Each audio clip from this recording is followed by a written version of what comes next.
এই গরমে উনুনের ধারে 2 মিনিট বসার উপায় নেই। একে তো গরম পড়েছে, তার উপরে এই উনুনের তাপ সহ্য করাটাই তো দায় হয়ে যাচ্ছে। দিদি, ও জয়াদি, বাড়িতে আছো নাকি?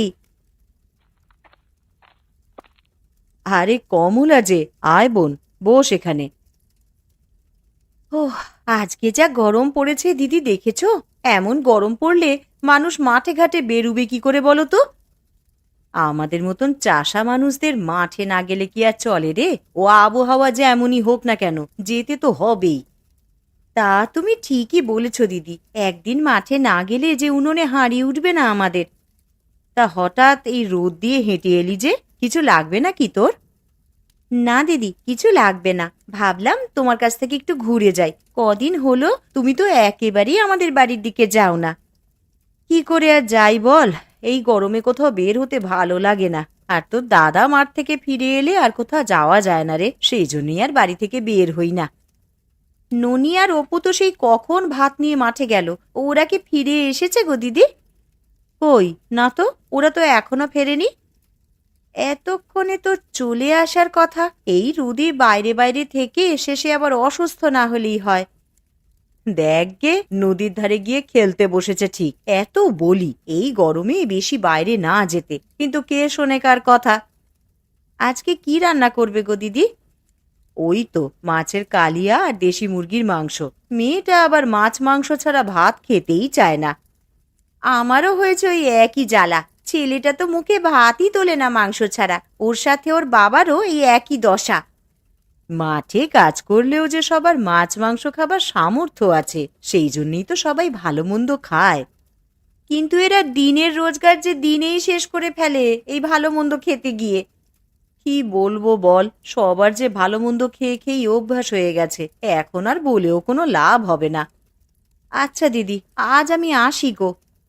ঠিক আছে, আবার আসিস কিন্তু সময় পেলে।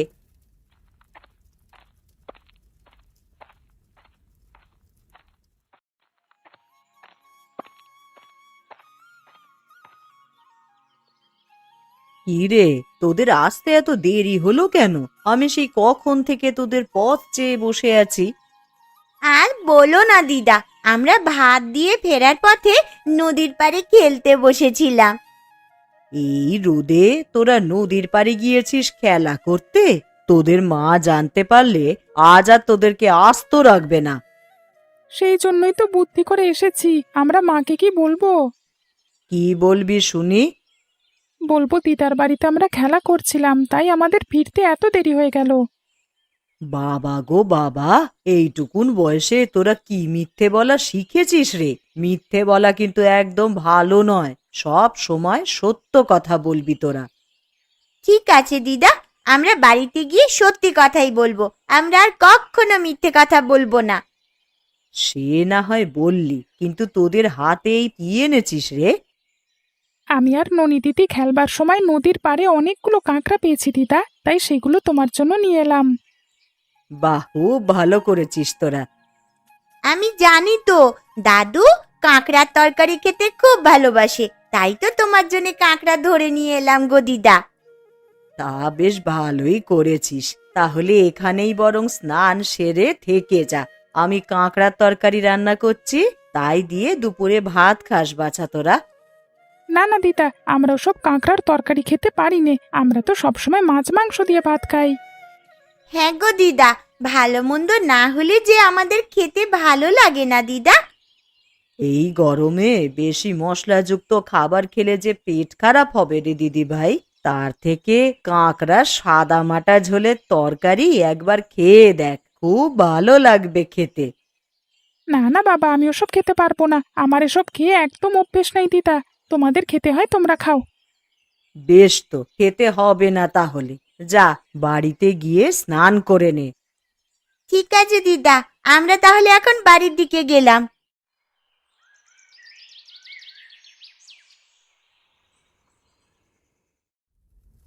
অপু, ও অপু, একবার রান্নাঘরে আয় তো বাবা। কি হয়েছে মা, ডাকছো কেন আমাকে? তোর বাবা কি ফিরেছে এখনো বাড়িতে? সন্ধে পেরিয়ে তো রাত হয়ে গেল রে। না মা, বাবা তো এখনো বাড়ি এলো না। এই গরমে সারা দিন মাঠে কাজ করে আবার বিকেলে হাটে যাওয়ার কি দরকার? আমার কথা যদি একটাও শুনতো। সারাদিন তো মাঠে কাজ করি, বাবার দিন শেষ হয়ে যায়, সেই জন্যই তো কানু কাকার দোকানে রোজ সন্ধেবেলায় সবাই আড্ডা দিতে যায়। ওই ছাতার দোকানে কি যে আছে বুঝি না। সারা দিন রোদে পুড়ে কাজ করে কার মন চায় ক্লান্ত শরীরে আবার আড্ডা দিতে যেতে? ও তুমি বুঝবে না মা, পুরুষ মানুষ একটু চায়ের দোকানে আড্ডা না দিলে চলে নাকি? বড্ড বুঝে গেছিস দেখছি। পুরুষ মানুষ আড্ডা না দিলে ভালো লাগে না। পড়ার বেলায় এই বুঝ তো হাজার বুঝিয়েও আনা যায় না। আমি বিকেলেই সব পড়া করে রেখেছি মা।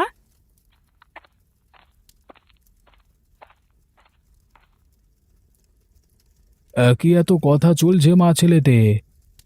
কি আবার হবে, মা চটে আছে। তুমি সারাদিন কাজ করে কেন কানু কাকার দোকানে গিয়ে বসে থাকো?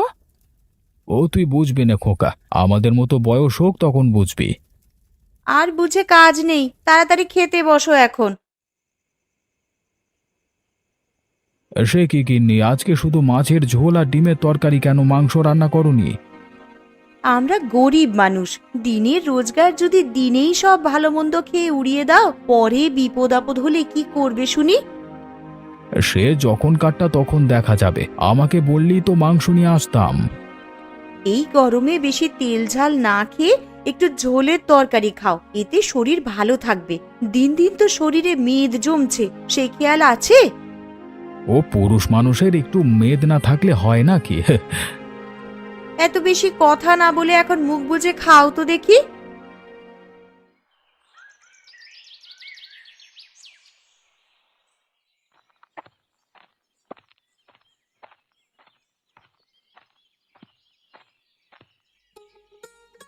কি ব্যাপার অমল বাবু, আপনারা এত দেরি করে মাঠে যাচ্ছেন যে? দেরি করলাম কোথায়, আজকে তো এক প্রকার সকাল করেই বেরিয়ে গেছিলাম মনে হচ্ছে। কেন অন্যদিন বুঝি আরও দেরিতে মাঠে যান আপনারা? হ্যাঁ গো ডাক্তারবাবু, এত সকাল সকাল ঘুম থেকে উঠবার অভ্যেস আমাদের নেই। হারান কাকাই একমাত্র সকাল সকাল মাঠে যায়। সেই জন্যই তো হারান কাকার শরীর সবসময় সুস্থ থাকে, আর আপনারা দেরি করে ঘুম থেকে ওঠেন বলেই আপনাদের শরীর দিন দিন অবনতি হয়। আমাদের স্বাস্থ্য দেখেছো ডাক্তারবাবু তুমি? দিন দিন আমরা কেমন স্বাস্থ্যবান হচ্ছি সেটা খেয়াল করেছো? সেটা দেখেই তো আপনাদের বলছি, সকাল সকাল ঘুম থেকে উঠবার অভ্যেস করুন, আর সকল চর্বি তেল জাতীয় খাবার বাদ দিয়ে দিন খাওয়া। আমরা ভালো মন্দ ছাড়া খেতে পারি না, বেশি বেশি মাংস খেলেই তো শরীরের জন্য ভালো। মাংস খাওয়া শরীরের জন্য ভালো, কিন্তু বেশি খাওয়া কিন্তু ভালো নয়। আপনাদের মেদ যেভাবে বাড়ছে তাতে করে আপনাদের রোগের ঝুঁকি বাড়ছে। তাহলে মাছ মাংস ছেড়ে আমাদের এখন শাক পাতা খেতে বলছো নাকি তুমি ডাক্তার? না না, শাক পাতা কেন খেতে বলবো? যেটা যতটুকু দরকার সেটা ততটুকুই খাবেন। তবে মাছ মাংসের পরিপূরক হিসেবে যেসব খাবার আছে সেগুলো খেতে পারেন, এতে খরচও কমবে, পুষ্টিও বজায় থাকবে। কি খাবার খেতে পারি আমরা মাংসের পরিবর্তে? এই যেমন ধরুন কাঁকড়ার তরকারি, কাঁকড়াতে আছে মাছ মাংসের সমান পুষ্টিগুণ, যা খেলে আপনাদের শরীরে মাংসের সমান পুষ্টি পাবেন। আর তাছাড়াও কাঁকড়াতে আছে অনেক পুষ্টি। হয়েছে, আর বলতে হবে না, ওসব ছাইপাশ খাবার আমরা খাই না। এগোপাল চল তো, বেশি কথা শোনবার সময় নেই আমাদের এখন। হ্যাঁ চলো চলো দাদা চলো।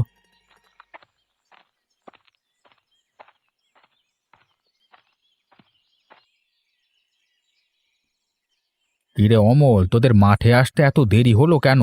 যা রোদ পড়েছে, এই গরমে কাজ করবি কি করে? তুমি তো জানোই কাকা, আমাদের মাঠে আসতে একটু দেরি হয়। তার উপর আজকে ওই শশী ডাক্তারের সাথে কথা বলতে গিয়ে আমাদের দেরি হয়ে গেল। আরে শশী ডাক্তার তো খুব ভালো মানুষ, তিনি আমাকে সুস্থ থাকবার অনেক উপায় বলে দিয়েছেন। তার পরামর্শেই আমি এখন সুস্থভাবে জীবনযাপন করি। ভালো না ছাই, যেসব কথা বলেছে একটাও আমার পছন্দ হয়নি। বেটা বলে কি না মাছ মাংস কম খেয়ে কাঁকড়ার তরকারি খেতে, ওসব ছাইপাশ আমরা খাই নাকি? হ্যাঁ এমন করে বলিস নে অমল, কাঁকড়ার তরকারি যে খুব ভালো জিনিস। ডাক্তারবাবু ঠিক কথাই বলেছে, এটা খেলে মেদও বাড়বে না, মাংসের সমান পুষ্টি পাওয়া যাবে।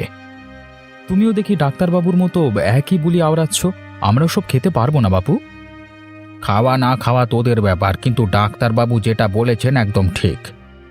ওসব ঠিক ভুল আমরা বুঝি না কাকা, এখন সবাই নিজেদের কাজে মন দিয়ে চলো। কি হলো অমল দাদা, তুমি এভাবে বসে পড়লে কেন? কি হয়েছে তোমার? কিরে অমল, কথা বল, তোর কি শরীর খারাপ লাগছে নাকি? হ্যাঁ গো কাকা, মাথাটা কেমন ঘুরে উঠলো, আর সেই সাথে বুকে আর ঘাড়ে কেমন একটা ব্যথা।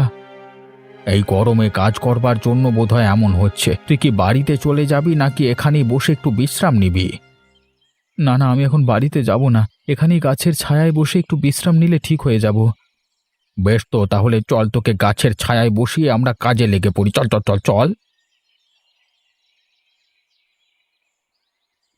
মানুষজন যেভাবে মাংস খাওয়া বাড়িয়ে দিয়েছে তাতে করে এদের তো হৃদরোগে আক্রান্ত হওয়ার ঝুঁকি অনেক বেশি।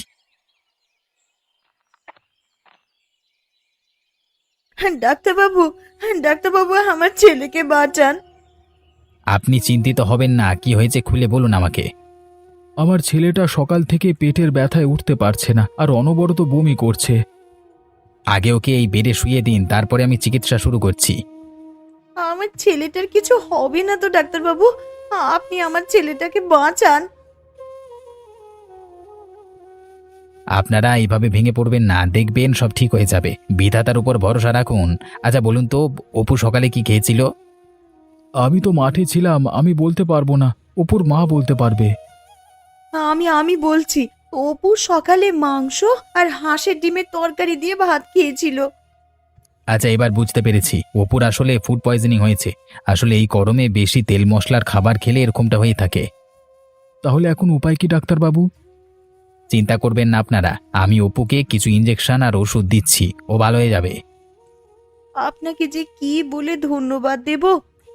আপনাদের ধন্যবাদ দিতে হবে না, তবে আপনাদের ভুলের জন্য আজকে ছেলেটার এই অবস্থা। আপনাদেরকে খাদ্যাভ্যাস পাল্টাতে হবে। আমরা এখন কি করতে পারি ডাক্তারবাবু? সুষম খাবার খেতে হবে। শুধু বেশি বেশি তেল মশলার খাবার আর মাংস খেলেই শরীর ভালো থাকে এটা ভুল ধারণা। বেশি বেশি মাছ মাংস খেলে সেটা হজমে সমস্যা করবে। তাহলে এখন কি খাওয়াবো?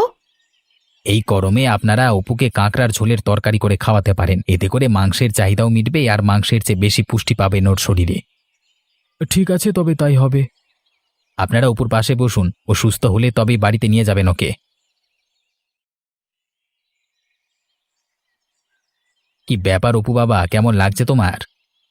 আমার এখন ভালো লাগছে ডাক্তারবাবু, এখন আমি একদম সুস্থ। আপনারা শুধু খাবার নিয়ম মেনে খাবেন, তাহলেই দেখবেন এই গরমে সবাই সুস্থ থাকবেন। আর হ্যাঁ, কালকে আপনারা বাড়িতে ফিরে যেতে পারবেন। ডাক্তারবাবু, দেখুন না ননির বাবার কি হয়েছে। সে কি, অমল দাদার কি হয়েছে বৌদি? তোমার দাদার সকাল থেকেই মাথা ঘুরছে, ঘাড়ে ব্যথা হচ্ছে, কিচ্ছু খেতে পারছে না, বমি বমি ভাব হচ্ছে। দিন দিন অমলবাবুর শরীরে মেদ বাড়ছে, এতে উচ্চ রক্তচাপের ঝুঁকি আছে। আমার খুব বমি পাচ্ছে আর মাথা ঘাড় ব্যথা করছে ডাক্তারবাবু। ওনাকে বেডে শুয়ে দিন, আমি এক্ষুনি ইঞ্জেকশন দিয়ে দিচ্ছি। অতিরিক্ত মেদ ভুঁড়ি বাড়বার ফলে এমনটা হয়েছে। এর পরেও যদি খাদ্যাভ্যাসে পরিবর্তন না আনেন তবে পরে বড় কোনো ক্ষতি হয়ে যাবে। ডাক্তারবাবু, আমি কি এখন বাড়ি যেতে পারবো? না না, আপনি সুস্থ না হওয়া অবধি কোথাও যেতে পারবেন না। কত করে বলেছি মাছ মাংস খাওয়াটা এবার একটু কমাও, কিন্তু কে শোনে কার কথা। এখন ঠেলা সামলাও। এখন থেকে হালকা জিনিস খেতে হবে, তেল ঝাল কম দিয়ে ঝোলের তরকারি খেতে হবে। ডাক্তারবাবু ঠিক কথাই বলেছে রমলদা, আমরাও এখন থেকে সবকিছু মেনে চলবো, তুমি চিন্তা করো না, আমরা আছি এখানে। বেশ, আপনারা সবাই বিশ্রাম নিন, আর রোগীর এখন কি লাগে আমাকে জানাবেন। আমি এখন গেলাম, কেমন?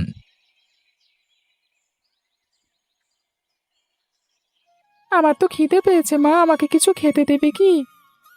এই দুদিন তো তরল খাবার খাওয়ানো হলো তোকে, এখন ভারী খাবার খেতে পারবি তুই বাবা। আমি বাড়ি গিয়ে না হয় কিছু রান্না করে নিয়ে আসি। গিন্নি, আরে ও গিন্নি, আমারও যে খুব খিদে পেয়ে গেছে। ননিকে তো বললাম দুটো চাল সেদ্ধ করে নিয়ে আসতে, কিন্তু সে তো এলো না এখনো।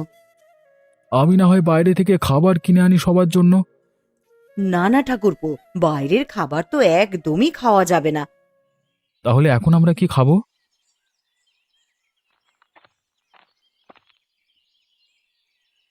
আমরা থাকতে তোরা না খেয়ে থাকবি, তা কি করে হয় বলতো? কাকা, তুমি এসেছো, দেখো না আমি কেমন অসুস্থ হয়ে গেলাম। সে তো হবি, তোদের কাকা এই বয়সেও সুস্থ। সে রোজ সকালে উঠেই কাজে যায়, আবার খাবারও নিয়ম মেনেই খায়। তাই তো দিদা আজকে সবার জন্য কাঁকড়ার তরকারি নিয়ে এসেছে। এই কাঁকড়ার তরকারিকে আমরা না জেনে কত অবজ্ঞা করেছি, কিন্তু এর যে এত উপকারিতা তা আগে জানলে মাংস রেখে এটাই খেতাম। এখন আর বেশি কথা বলিস না কেউ, সবাই খেতে বসে পর দেখি। আজকে এই গরমের দিনে সবাই মিলে কাঁকড়ার তরকারি দিয়ে আমরা ভাত খাবো।